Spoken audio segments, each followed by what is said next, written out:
Magandang araw, kaibigan. Gusto ko ipakita sa iyo ito.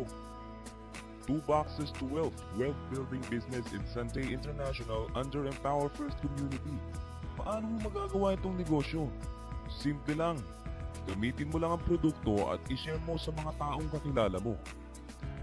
Gagamit ka lang ng 2 boxes of Sante Barley Powder every month at ishishare mo lang sa 7 taong kakilala mo na gagawa din ng parehas na sistema.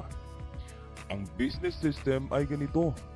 Ikaw ay gagamit ng 2 boxes of Sante Barley Powder every month at isishare mo lang sa 7 taong kakilala mo.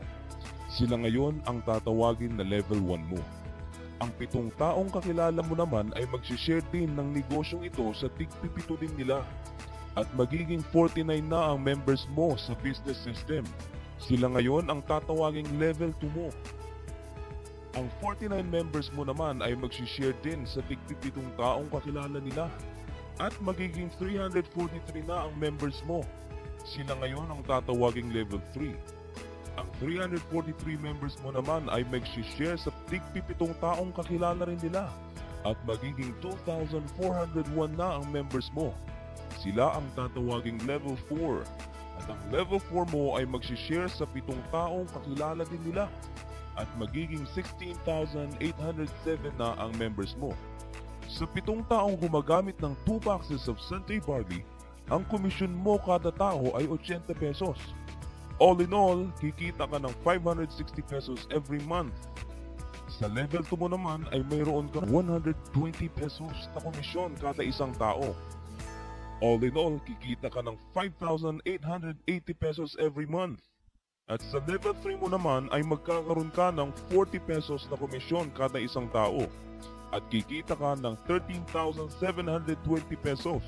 Sa level 4 mo naman ay mayroon kang 40 pesos na komisyon kada isang tao at dito naman ay kikita ka ng 96,040 pesos.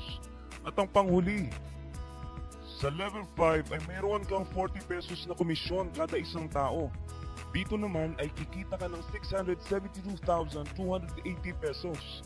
Sa lahat ng mga members na gumagamit ng 2 boxes of Sante Barley every month, pwede kang kumita ng 788,480 pesos. Pwede pa tong lumalim ng up to the 10th level. Hindi ba't mas magandang negosyo ito? Halika na at mag-umpisa na tayong magtayo ng yaman with Empower First sa Sante International. Abutin natin ang mga pangarap natin.